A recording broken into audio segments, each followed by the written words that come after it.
오늘은 빌립보서 네 번째 시간입니다.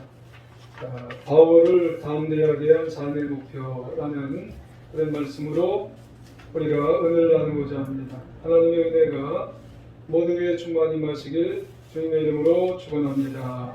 우리 옆에 분을 보면서 인사 한번 하시길 바랍니다. 주님의 이름으로 사랑합니다. 주님의 이름으로 사랑합니다. 우리 또 한번 다른 분을 보시면서 또 한번 인사하시길 바랍니다. 담대한 삶의 목표를 가집시다. 담대한 삶의 목표를 가집시다.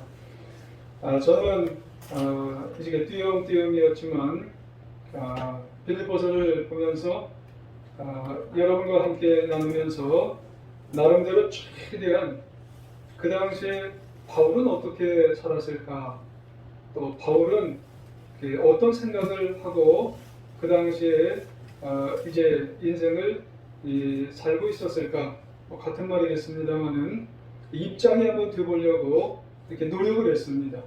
여러분도 아마 그런 입장에서 말씀을 들었던 분이 아마 거의 다시겠습니다만은, 그러면서 설교 원고를 작성을 해나가니까 길지 않은 설교 원고 내에서 예전에는 느끼지 못했던 그런 은혜가 느껴졌지 않았나, 그렇게 생각을 합니다.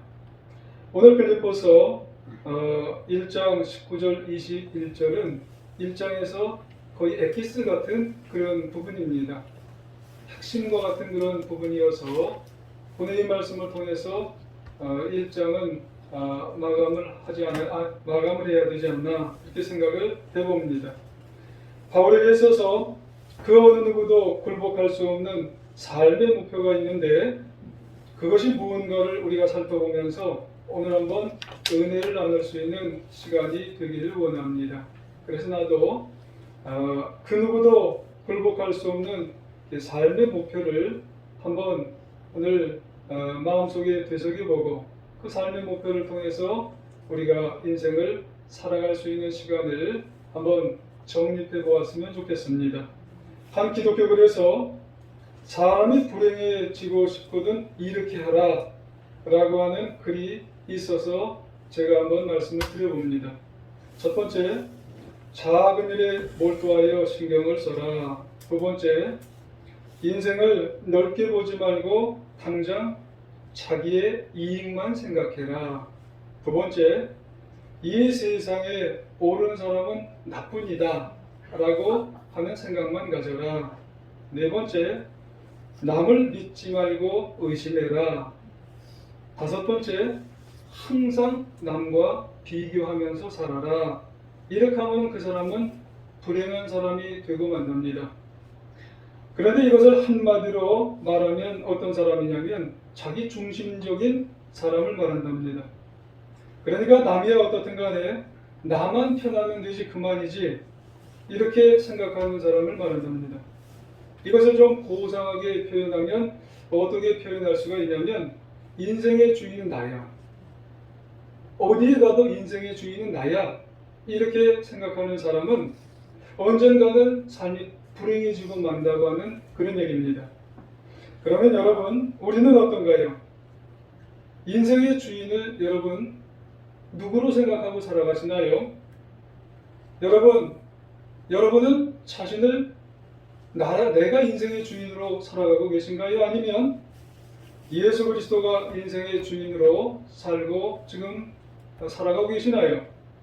오늘 말씀에서 사도 바울은 자신의 분명한 삶의 목표, 자신의 자세를 보여주면서 우리에게도 이제 남은 인생, 지금까지는 어떻게 사셨는지 이제 내 자신은 아실 것이지만 그게 중요한 것보다도 앞으로 남은 인생은 담대한 삶의 목표를 갖기 위해서 우리 한번 점검해 보아야 되는 게 이게 참 중요하다는 그런 말씀입니다. 여러분, 세상에 모든 피조물들은 제각각 만들어지고 부름받은 목적과 목표가 다 있다고 합니다. 그래서 모든 피조물들은 그 부름받은 목적, 부름받은 목표에 부응하며 쓰임받을 때 가장 행복하고 가장 기쁘고 가장 보람을 느낀다는 겁니다.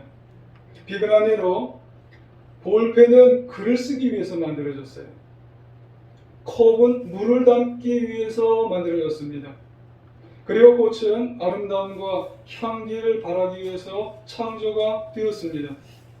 이게 어디에서든지 볼펜과 컵과 꽃은 그 자신의 목적과 목표를 바라면서 살아갈 때 행복하고 기쁜 겁니다. 그렇기 때문에 모든 인간의 목적, 나아가서 우리에게 주어진 전체의 삶의 목표도 마찬가지예요. 저나 여러분도 다 그 목적과 목표가 드러날 때, 나를 통해서 하나님의 영광이 드러나게 될 때, 하나님의 존귀한 인생이 드러나게 될 때, 그때 행복한 거예요. 그때 너무너무 기쁘고 그때 보람을 느끼게 된다는 그런 말씀을 하게 되는 겁니다. 왜 그럴까요? 내가 만들어졌거든요.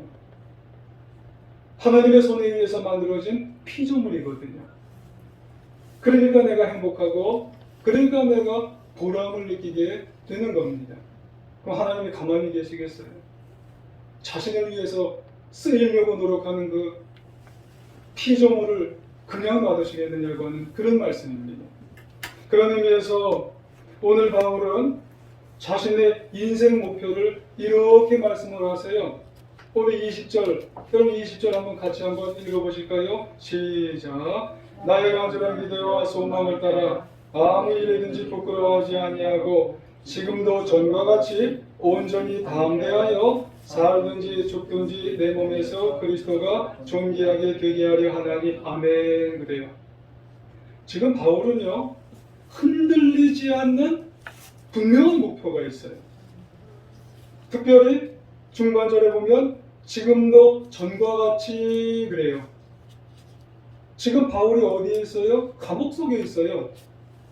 그런데 지금도 내가 감옥에 있어도 전과 같이 그래요. 감옥 밖에 있는 그때와 같이 그것도 온전히 담대하여. 여러분, 이전의 삶과 마찬가지라는 거예요. 바울은 변하지 않는 목표가 지금 있다는 그런 말씀입니다. 그 절정이 뭐예요? 살든지 죽든지. 여러분, 이게 절정이라는 겁니다. 환경이 중요하지 않는다는 거예요. 지금 바울에게는 살고 죽는 것을 뛰어넘을 수 있는 이 목표가 있다는 겁니다. 그러면 그 목표가 뭘까요? 바울의 인생 목표, 삶의 목표, 그것은 바로 바울의 몸에서, 바울의 삶에서 그리스도를 존귀하게 할 수 있는 목표가 있었다는 거예요. 이것을 쉽게 표현하면 예수님 중심으로 내가 살아드리겠다는 그런 말씀을 하게 되는 것입니다. 피조물이니까 그런 겁니다. 그러니까 그 어떤 상황과 환경에서도 예수님은 내 삶의 주인이라고 하는 선언을 하면서 살아가게 된다는 말씀이에요. 그렇게 되면 내 인생은 어때요? 그리스도로 인해서 담대해지는 거예요. 당당하게 살아갈 수가 있다고 하는 말씀이죠. 왜요? 예수님이 어떤 분이시기 때문에 그래요? 십자가에서 나를 위해 죽으시고 그리고 부활하셔서 영원한 생명을 주시는 그 예수님이시기 때문에 그런 줄 믿습니다. 여러분, 이것을 좀 더 구체적으로 좀 살펴볼까요? 여러분, 몇 주간 빌립보서를 같이 나누었다고 그랬습니다. 지금 바울은 로마 감옥이에요. 그것도 보통 감옥이 아니라 시위대 지하 감옥입니다. 그렇기 때문에 그 감옥은 가택연금이 아니라고 그랬습니다. 자유라고는 찾아볼래야 찾아볼 수 없는 그런 감옥 속에 사도 바울이 지금 들어간 겁니다. 그렇기 때문에 그 감옥은 주위로부터 완전히 차단이 되어 있는 그런 감옥이에요. 그러다 보니 바울은 그 감옥 속에서 쇠사슬에 묶여 있고 그러다가 잠시 그 쇠사슬에서 풀려나게 되어지면 그게 뭐 할 때 풀려나냐면 똥 눌 때, 분뇨, 그런 일 볼 때만 잠깐 아마 풀어놓지 않았나 그렇게 생각이 되는 거예요. 그러면 누가 와서 바울을 다 분뇨를 했다고 해서 씻어주겠어요? 그럼 또 채우는 거예요. 그러면은 바울의 밑에는 다 이 인분이 다 쌓일 거란 말입니다. 그러면 거기서 구더기와 온갖 잡종의 그런 벌레들이 다 기어다닐 거란 말입니다, 여러분. 그리고 여름에 달구어진 바위가 얼마나 뜨겁겠어요. 그리고 겨울에 바위가 차가워졌을 때 얼마나 차갑겠느냐는 말씀이에요, 환경적으로. 게다가 항상 4사람이 지켰다고 그랬어요. 그것도 6시간씩 이제 인터벌을 둬서, 그리고 그것이 이제 4교 되니까 하루 내내 16명이 지키는 거예요. 여러분, 이러한 환경에서 지금 바울의 감옥 생활은 도대체 여러분 비참할래야 어떻게 더 비참할 수가 없는 그런 상황인 겁니다, 여러분. 자유도 없어요. 사생활이라고는 눈꼽만치도 찾아갈 수가 없는 겁니다. 기뻐할래야 기뻐할 수도 없고, 행복할래야 행복할 수도 없어요. 그럼에도 불구하고 중요한 사실은 뭐예요? 여러분, 이런 비참하고 괴로운 상황 속에서도 사도 바울이 뭘 썼는 줄 아세요? 성경을 썼다는 겁니다. 이런 상황에서 옥중서신이 나왔다는 거예요. 이런 상황에서 옥중서신 중 하나가 빌립보서라는 겁니다. 빌립보서가 뭐예요? 기뻐하라는 거예요. 놀랍지 않습니까? 이 정말 괴롭고 비참한 상황 속에서 우리가 지금 배우는 이 빌립보서가 나왔다는 거예요. 분뇨 속에서, 벌레 속에서, 비참함 속에서 이 빌립보서가 나왔다는 거예요. 여러분, 이 생각을 하면 빌립보서 너무 귀한 책인 것을 우리가 알 수가 있다는 거예요. 그러면 여러분, 어떻게, 무슨 이유로 바울이 그런 일을 해낼 수가 있었을까? 여러분, 이유를 말씀드리기 전에 한 가지 이런 말씀을 하나 드리면 어떨까 해서 하나 드려볼까요? 나병을 고치는데 세계적인 권위자가 한 명 있었대요. 그분이 폴 브랜드라고 하는 그런 분이었답니다. 이 폴 브랜드라고 하는 분이 나병 환자들과 거의 평생을 사셨던 분이랍니다. 근데 평생을 사셨으니 이 나병 환자들에 대한 고통을 다 아셨겠죠. 그러면서 그분이 이런 말을 했대요. 고통을 만드신 하나님께 감사하십시오 그랬답니다. 야, 이게 무슨 말이에요? 고통을 만드신 하나님께 감사합니다. 폴 브랜드 박사님은 하나님께서 그보다 더 좋은 일을 하실 수 있다는 것을 자신은 믿지 않는답니다. 수년 동안 나병 환자들과 함께 있으면서 그런 얘기를 했으니 아마 뭔 의미가 있으시지 않겠죠? 있으시겠죠? 왜 그럴까요? 나병 환자들은 시뻘겋게 타오르는 그러한 숯불 속에다가 손을 넣어도 감각이 없기 때문에 그런 겁니다. 손가락을 집어넣고 발가락을 집어넣고 손발가락이 찢어져도요, 나병 환자들은 아프다는 말을 못한다는 겁니다. 그래서 한 나병 환자에게 물어봤대요. 만일 하나님께서 당신에게 선물을 주신다면 어떤 선물을 받고 싶으세요? 하고 물어봤답니다. 이거 한 나병 환자가 그랬답니다. 고통을 받고 싶답니다. 여러분, 일리가 있지 않습니까? 여러분, 그 나병 환자의 그 말을 들으면서 고통은 우리로 하여금 갈급함을 느끼는 거랍니다. 누구를 향한 갈급함을 느끼는 거냐면 주님을 향한 갈급함을 느낄 수 있는 하나의 통로가 될 수가 있다는 거예요. 우리가 힘들고 어려운 그런 환경과 상황이 우리에게 느껴지잖아요. 우리는 바라보게 된다는 거예요. 주여, 하나님, 이런 갈급함이 우리에게 느껴지게 된다는 거예요. 그러니까 우리는 주어진 어떤 작고 큰 고통이 우리에게 있을 수도 있어요. 환경이 우리에게 있을 수도 있어요. 그때 우리는 시야를 하나님께 돌릴 수 있는 갈급함이 우리에게 주어져서 우리에게 무딘 감각들이 우리가 깨지는 거예요. 우리의 영적인 감각들이 회복되어 나가지게 되어지는 거예요. 영이 깨어지니까 영이 잘 돼 우리가 뭐가 잘 돼요? 범사가 잘 될 수 있는 그런 놀라운 역사가 우리에게 이어져 나가게 된다는 말씀이에요. 혹시 우리가 힘들고 어려운 환경들이 있나요? 뭔가 우리에게 부딪혀지는 그런 모습이 우리에게 있는 줄 믿습니다. 그런 의미에서 다시 바울로 돌아가 보면 그러면 바울이 어떤 이유로, 무슨 이유로 그 로마 감옥에서 그럴 수 있을까요? 어떻게 그렇게 비참한 상황 속에서, 어떻게 그렇게 괴로운 상황 속에서 도대체 자유도 없고 사생활이라고는 눈꼽만치도 찾아볼 수 없는 그 상황 속에서 낙심하고 포기하고 어찌 보면 절망하고 목숨을 끊어야 하는 상황인 것 같은데도 성경을 쓰는 거예요. 성경을.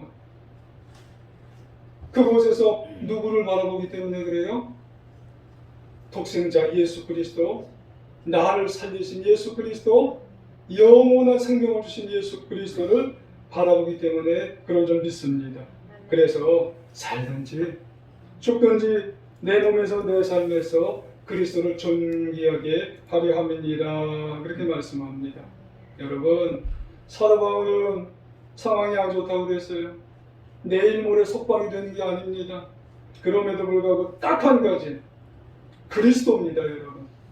여러분 이것이 사도 바울의 정말로 삶을 움직였고 담대하게 하는 인생의 목표가 되었는 줄 믿으시기를 원합니다. 그러고 보면 어떠한 상황 속에서도 사람을 붙잡는 힘이 있답니다. 여러분, 그 힘이 삶을 분명하게 하는 거예요. 그 힘이 삶을 담대하게 하는 겁니다. 바울은 그게 뭐예요? 살든지 죽든지 내 삶에서 그리스도를 존귀하게 하려 함이니라.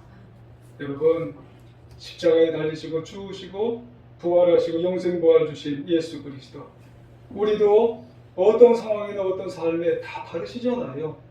그때 우리는 그리스도를 바라보며 분명하고 담대한 인생을 살아갈 수 있는 하나님의 자녀 되시길 주의 이름으로 축원합니다. 여러분, 이런 말이 있습니다. 살아야 할 이유를 가진 사람에게 삶은 아주 관대하답니다. 할렐루야.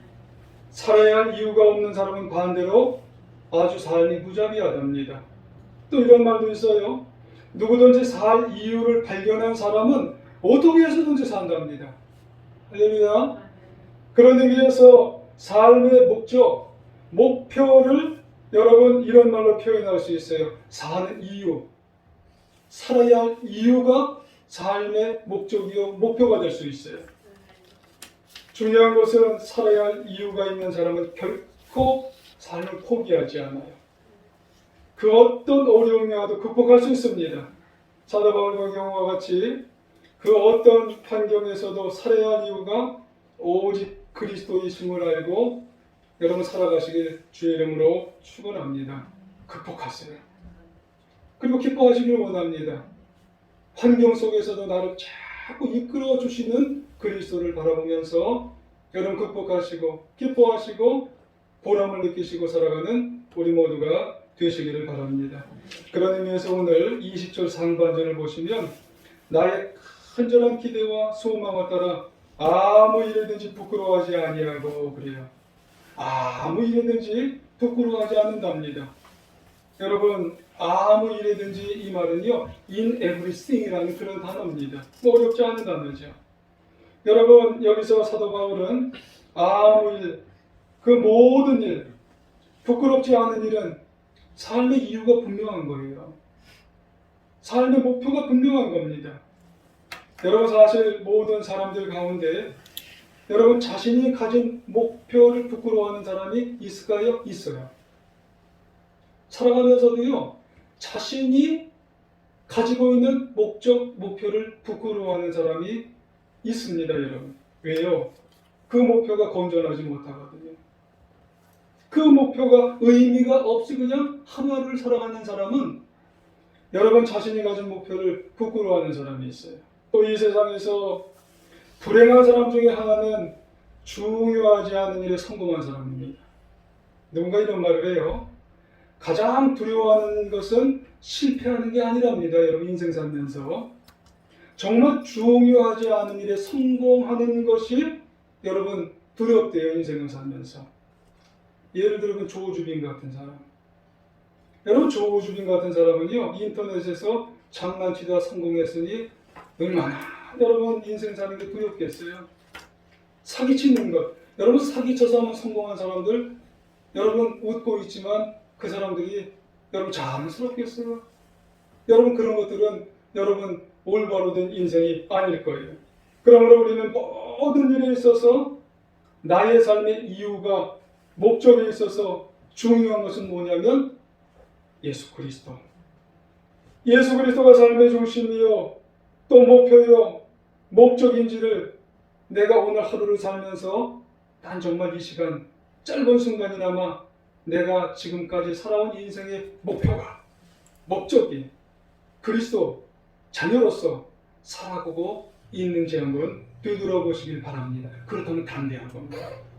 어떤 상황에 있어도 어떤 상황에 있어도 내 인생의 목표는 이제 담대하게 사도 바울과 같이 살아갈 수 있는 줄 믿으시기를 원합니다. 여러분 아무리 코로나 시대라고 해도 이 연말이 다가오니까 여기저기에서 취업 좀 보더라고요. 그리고 이제 이번 주 목요일 날 보니까 대학 수학 능력 시험을 이제 보게 돼요. 이제 얼마 남지 않았습니다. 정말 시험만큼 힘든 건 없는 것 같아요. 여기 시험 안 본 분도 한 분도 안 계시죠? 시험 정말 어려운 겁니다. 그래서 할 수만 있으면은 시험 좀 없었으면 좋겠다 이런 생각 저도 해요. 여러분들 안 하셨는지 모르겠습니다만은 그런데 그때 우리는 누구를 바라보나요? 예수님을 바라보시나요? 여러분 예수님이 나의 삶의 이유요 목표요. 내가 그때 예수님을 바라보면서 이 시험 보고 나서 내가 예수님이 어떤 것을 기뻐하실지 우리가 한번 생각해 보시는 게 참 중요하다는 거예요. 그런 후에 대학을 졸업해서 좋은 회사에 취직을 했어요. 근데 그곳에서 만난 사람들이 나를 참 좋은 관계들이 형성이 되어야 되는데 그 사람들을 만나니 마음고생을 시켜요. 그때 누가 떠오르나요? 회사 대표가 떠오르나요? 회사 대표는 회사를 뭐 이렇게 운영을 했어. 좋은 사람 좀 뽑지. 이렇게 생각을 하면서 그 회사 대표를 막 우리가 생각을 하시나요? 아니면 빨리 끝나야지. 그래서 친구들에게 그 나를 괴롭힌 사람들을 자꾸 뭐 뒤에서 뒷얘기를 하시나요? 아니면은 빨리 집에 가서 부모님한테 내가 회사에서 이런 사람 만났는데 이 사람들 어떻게 해? 엄마 아빠 어떻게 할까? 그 사람들에게 나도 똑같이 해줄까? 이렇게 하시나요? 여러분 그럼에도 불구하고 그런 때일수록 예수님이 정말 우리에게 살아야 하는 이유와 목적과 목표를 우리가 정말 생각하며 살아갈 수 있는 모습이 우리에게 있으셔야 된다는 거예요.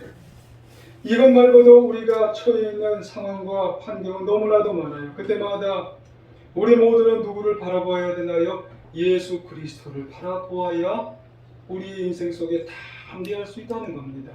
상황과 환경을 바라보며 자꾸 우리가 정말로 이리 갔다 저리 갔다 하는 거예요.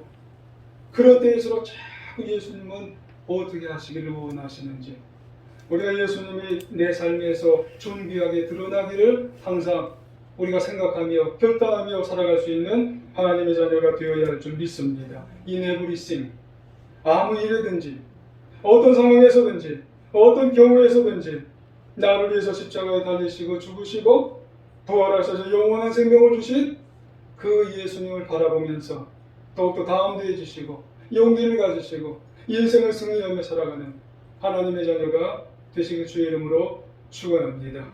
바울은 감옥에 있지만 우리는 보이지 않는 감옥에 있을 수 있습니다. 그럴 때마다 예수님을 바라보고 담대하게 인생을 승리하며 살아가야 할 줄 믿습니다. 1521년 4월 17일 날 마틴 루터가 찰스 대왕에게 5세 왕에게 앞에 섰어요.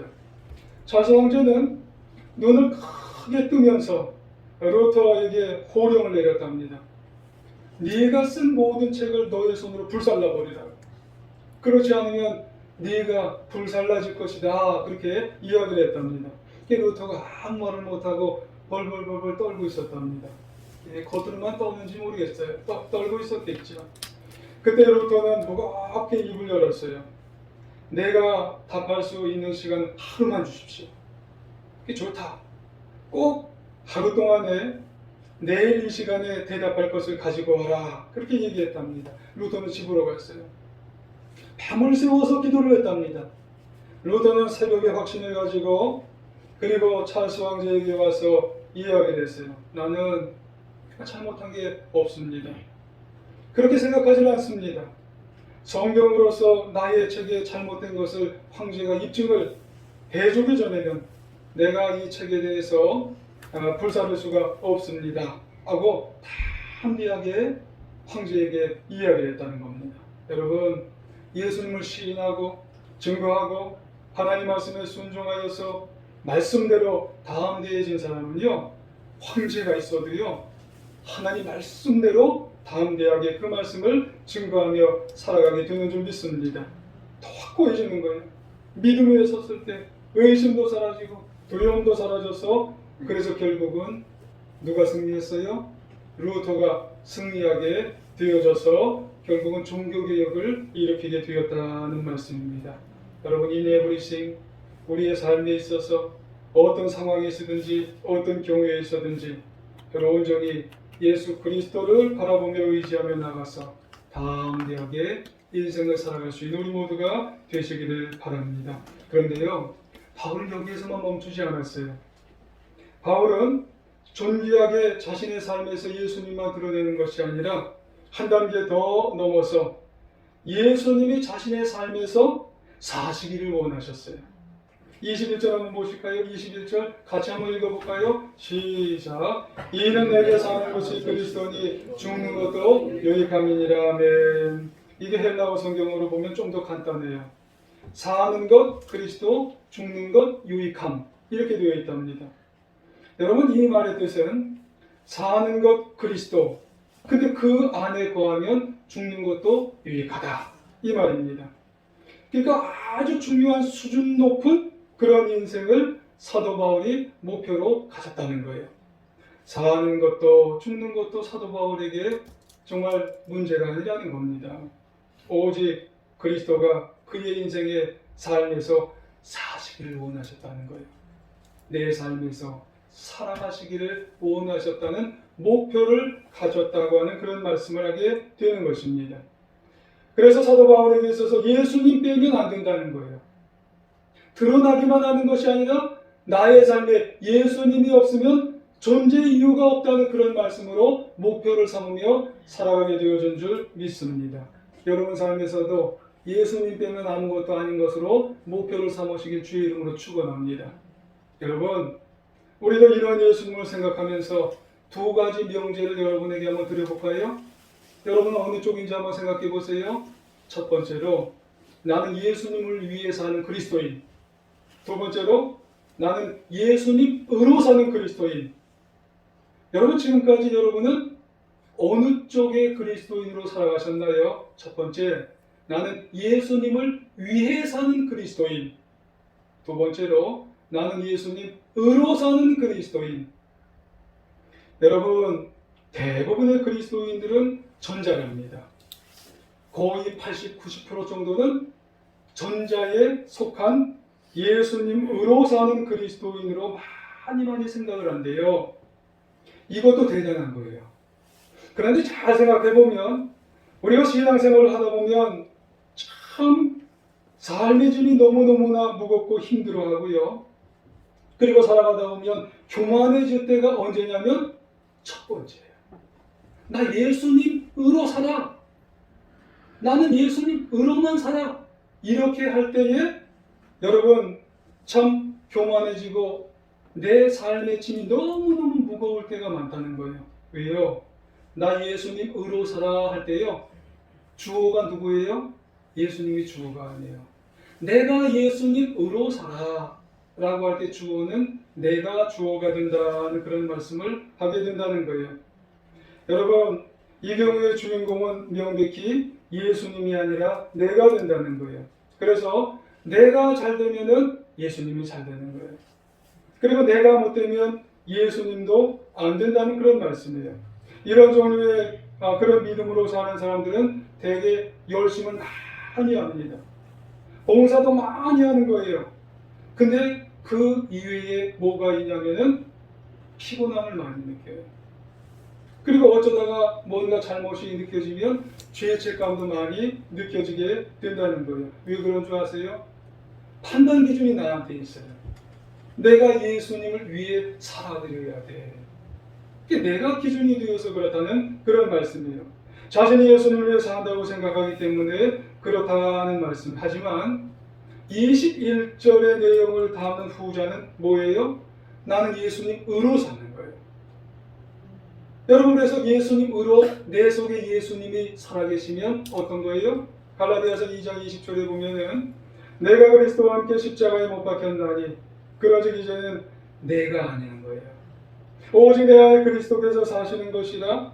이제 내가 육체 가운데 사는 것은 날 사랑하사 나를 위하여 자기 자신을 버리신 하나님의 아들을 믿는 믿음 안에서 사는 것이니라. 그렇게 말씀합니다. 로마서 14장 7절 8절에 보면 뭐라 말씀하세요? 우리 중에 누구든지 자기를 위하여 사는 자가 없고 자기를 위하여 죽는 자도 없도다. 우리가 살아도 주를 위하여 살고 죽어도 주를 위하여 죽나니 그러므로 사나 죽으나 우리가 누구의 것이에요? 주의 것이로다. 그렇게 말씀합니다. 사는 주체가 내가 아닙니다, 여러분. 내가 아니라 주님이 사시는 거예요. 주님이 기준입니다. 예수께서 나를 위하여 사시는 것이기 때문에 주님이 기준이 된다는 그런 말씀을 하게 되는 것. 그게 담대한 거예요. 옥에 들어가도, 여러분 지하 감옥에 들어가도, 그러니 사도 바울이 담대한 거예요. 내가 기준이 아니라 예수님이 기준이기 때문에 어디에 들어가도 사도 바울은 모든 상황과 환경 속에서도 담대하게 살아갈 수가 있다고 하는 말씀인 것이에요. 그래서 여러분, 우리에게 있어서도 나는 예수님을 위해 산다. 이게 참 중요해요. 근데 더 넘어서 우리에게 오늘 사도 바울의 본문이 말씀하시는 것은 뭐냐면 나는 예수님으로 산다고 하는 거예요. 그러면 우리는 담대한 겁니다. 어떤 상황에서 어떤 환경 속에서도 담대하게 살아가시는 줄 믿습니다. 그래서 이제 우리는 내 안에 사신 예수님을 통해서 최선으로 몸으로 예배드리시고 몸으로 여러분 기도하셔야 될 줄 믿고 몸으로 봉사하고 헌신해야 될 줄 믿고 몸으로 전도하고 선교하며 살아야 할 줄 믿고 우리가 몸으로 내 속에 계신 예수님이 중심이 되어서 모든 남은 인생 살아가 담대하게 하여야 될 줄 믿습니다. 왜요? 때가 되면 환경적으로 물리적으로 여러분 대부분의 우리의 몸은 여러분 병들거나 약해지게 되어 있습니다. 그때 우리는 몸으로 마음껏 영광 돌리고 싶어도 여러분 우리는 드릴 수가 없어요. 여러분 저도 여러분 정해진 시간이 목사도 70이 은퇴입니다. 그런데 요즘 보니까 빨라지더라고요. 왜 그런 줄 아세요? 늙으니까 그래요. 병드니까 그렇습니다. 못한다는 거예요. 여러분 그런 모습들이 있기 때문에 우리가 내 속에 계신 예수님으로 하나님께서 원하실 때 우리는 더 모든 것을 다 감당해서 우리가 영광 돌리며 존귀하게 우리가 주어진 환경과 상황 속에 더 영광 돌리며 살아가는 하나님의 자녀가 되어야 할 줄 믿습니다. 어떻게 담대한 목표를 가지고 우리가 기뻐하며 승리하는 삶을 살아가시길 원합니다. 공장을 운영하는 한 집사님이 계셨어요. 그날 수년간 해마다 적자 운영을 이제 나타났답니다. 철장만 없는 감옥이었다는 거예요. 한마디로 어느 날 기도하다가 문제가 발견됐어요. 내 사업에 뭐가 문제일까? 그리스도가 안 나타나는 거예요. 그래서 그분은 이제부터는 내 사업장에 예수님이 나타나셔야 되겠다. 예수님으로 살게 하셔야 되겠다. 이런 생각을 하시게 되었답니다. 그래서 집사님은 매주일 담임 목사님, 그분 목사님이죠. 설교 노트를 작성을 하셨대요. 그리고 그 사업장에는 사원이 몇 명이냐면 3분이셨대요. 그래서 매주마다 그 담임 목사님의 그 설교 노트를 가지고 그걸 중심으로 해서 이제 그 집사님이 사장님이시니까 설교를 하셨대요. 3분 넣고. 그러니까 그 스스로가 은혜 받으신 거예요. 그리고 직원들도 그렇게 피폐해 있었는데 직원들이 영적인 살이 찌는 거예요. 그래서 놀라운 것은 수년간 적자를 보던 그 공장이 흑자로 바뀌기가 오래지 않았어요. 삶에 누가 나타나셨어요? 그리스도가 나타나신 겁니다. 가정이 달라졌어요. 삶이 달라졌어요. 인간관계가 달라졌어요. 여러분 사도 바울처럼 내가 사는 것이 누구였어요? 그리스도가 된 겁니다, 여러분. 여러분 내 안에 그리스도가 사심을 여러분 확인하시고 담대하게 누구로 살아갈 수 있는 모습으로 우리가 바뀌셔야 돼요. 예수님으로, 예수님만 나타난 게 아니라 이제는 내가 기준이 아니라 예수님이 기준이 되어서 이제 남은 인생 담대하게 살아가서 내가 어느 환경에 있어도 담대하게 이제 승리하며 살아갈 수 있는 모습이 있으시기를 원합니다. 여러분 간절한 기도와 소망이 무엇이에요? 아무쪼록 사도 바울처럼 무엇이든지 아무 일이든지 어떤 상황에 있든지 정말 항상 담대하기를 원합니다. 사나주구나 내 안에 주님만 높이시고 그래서 하나님이 기뻐하시는 여러분 나름대로의 간절한 기대가 있으실 거 아니에요. 간절한 소망이 있으실 거 아니에요. 그것을 가지고 하나님께 영광을 돌리셔서 남은 인생 승리하며 살아가시기를 간절히 주님의 이름으로 간절히 축원합니다.